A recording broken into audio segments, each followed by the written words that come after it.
is going to be about is I'm going to be going through like an evolution of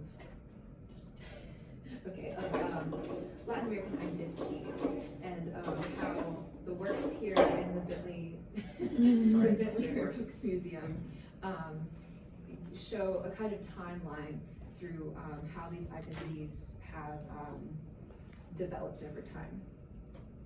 So we're going to start with the Western perspective.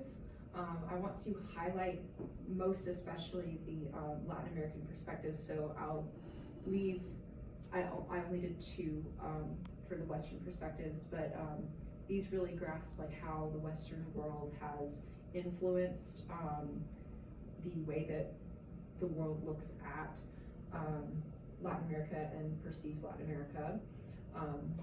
And then the second part is the self-identification, the way that Latin Americans have identified their own culture and defined themselves throughout history. So the first piece that we have is for the Western perspective side is that we call this the Debray piece right here. It is a piece from 1593. The language, I believe, is German, and we call it Debray because the editor's name was Debray, but I think that the actual author was Hans Staden.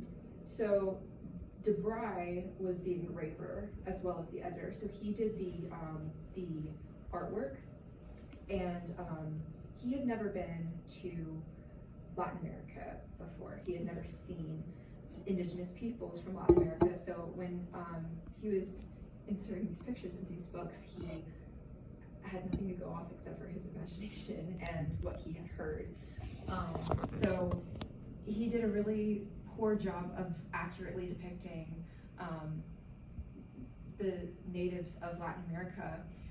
And as you can see from the images, both up here and in the book, the way that he draws the indigenous people, they're very Greco-Roman. They work out a lot. You can Yeah. Very defined abstract. Yes. Very jealous about that. He also depicted some very violent, and I'll show you in the next slide, some pretty violent depictions of cannibalism and violence and such. And this really heavily influenced the way that the Western world viewed indigenous peoples of Latin America for many, many years. And I believe, if I'm correct about this, that Shakespeare has a connection to this book where Shakespeare would have used this book to perceive his... Exactly, Caliban in The Tempest. Yes. Right. There's no like perfect, direct, but this is like, you know, textbook like. And it's this floating is what around in the air. exactly. This is what Shakespeare, one of the texts he would have used and referred to. Yes. And would have known about that. You know, so much of it is just sort of the titillation of thinking of these strange, you know, people that aren't really humans. They look humans, but they're completely different, and no real desire to know them, but just sort of delighting in these kind of depictions. Right. Much as we would pick up a, I don't know, tabloid magazine today, right? Maybe this could be considered a tabloid magazine. Does he have a specific region of South America that he's referring to, or is it just sort of this, all these people are the same throughout? I'm not quite sure. Okay. Oh, Addie, this one is Brazil. This version is Hans von Okay. Staden, actually, Okay. and I believe Hans von Staden actually did travel to Yes, Brazil. he and traveled to wrote- Brazil, and so then wrote his account. exactly, and Debray is And theoretically, he was held captive. Cannibalism. I think. yes, Theoretically, it's hard to say, but yes. That's one of the pictures. So Hans von Staden is one of the earliest. I happen to know a little bit because I did my dissertation work in Brazil, and so I know in music. So we're always very interested in the earliest depictions of sort of music making, and some come through these very early accounts, but they're obviously very rudimentary and don't really help describe things very much because they don't have anything to compare it to in their heads. They're like This is weird. This is monotone. What is this? I guess this must be their music. As an ethnomusicologist, you're like, no, that's not good enough. Right. Yeah. So, so that was the DeBry piece.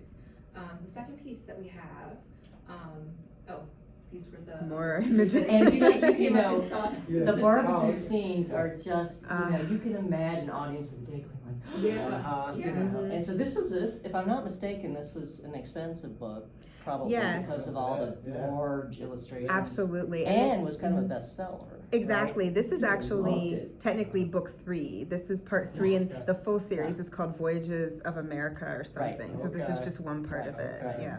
Mm-hmm. Okay, so the next part that I want to talk about, so I want to preface this by saying that in class, before all of this, we watched a video from, I can show you the video if you want, it's like 4 minutes, from the TV show West Wing, and it really puts into perspective what I'm going to talk about now. So I have an atlas here, published in 1946. The map shown on page 9 is actually drawn incorrectly. It is a Mercator projection. And it is drawn in a way that creates bigger emphasis, more power for Western culture, and makes Latin America look small. And I mean, you can tell Greenland is the size of Africa. Yeah. Apparently. So yeah, Alaska is like the size of, yeah. So I think this really puts it into perspective.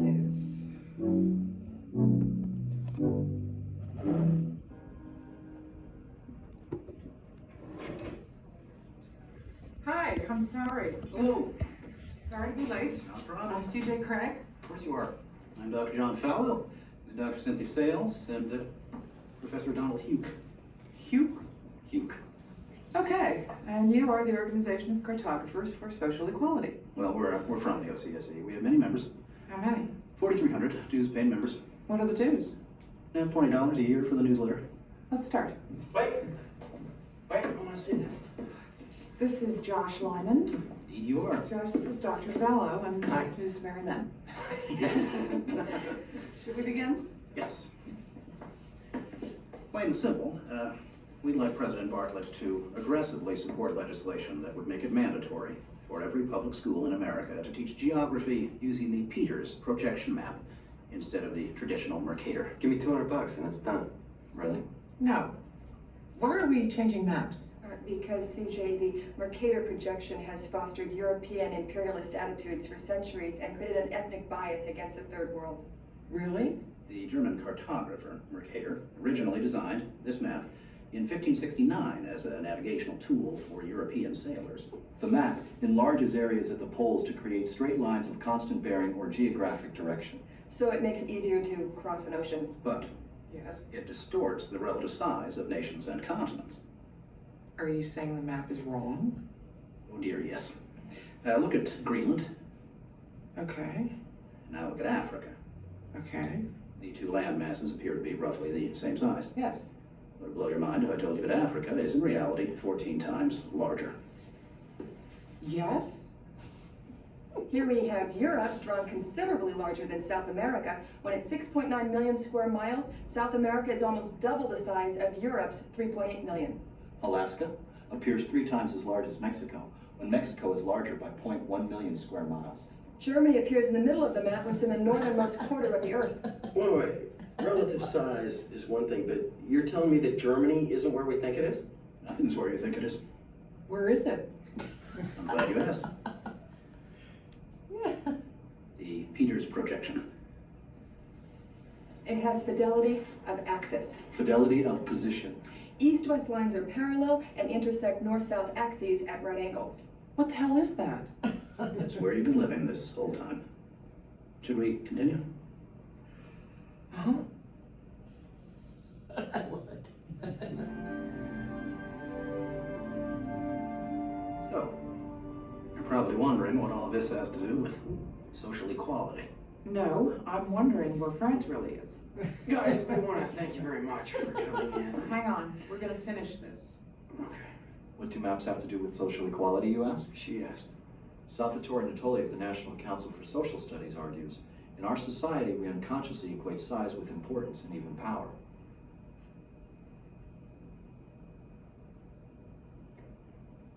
I'm going to check in on Tamara. Go. These guys find Brigadoon on that map. You'll call me, right? Probably not. Okay. When third world countries are misrepresented, they're likely to be valued less. When Mercator maps exaggerate the importance of Western civilization, when the top of the map is given to the northern hemisphere, and the bottom is given to the southern, then people will tend to adopt top and bottom attitudes. But wait, That's what it where is. else could you put the northern hemisphere but on the top? On the bottom. Yeah. Like this. Love it. Yeah, but you can't do that, Why not? because it's freaking me out. It's a bubble blasting Michael. Reminds me of the Onion News where they interview Yeah. a State Department official, you know, and he's like, we gave all this money to Andorra thinking it was a poor African country. And they used it to build ski chalets and hot tubs and. Exactly.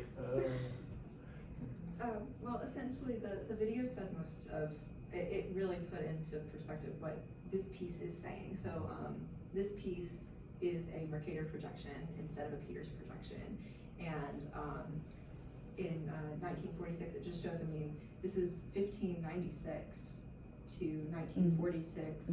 Just how long this history of perpetuating false history has been going on, and I mean, that West Wing is what, a 90s show, right?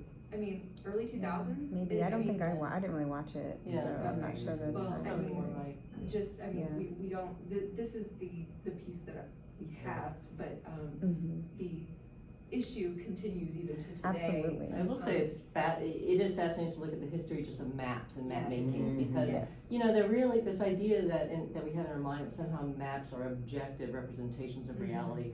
That was actually never the intention. Yeah. Maps were to claim territory. There's actually a very, I don't know if you're familiar with the British group Monty Python. Oh, yeah. Terry Jones. Yeah. He did a fabulous work on kind of retracing the steps of a particular famous map that was, I forget the year of it, but really kind of showing, he was actually a very good historian, and actually showing that this was really a way of accomplishing political aims.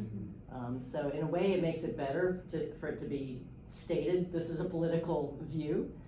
It's when it's projected as sort of, or presented as sort of just basic neutral objective truth. I think that's when we run into issues like you're presenting. Yes.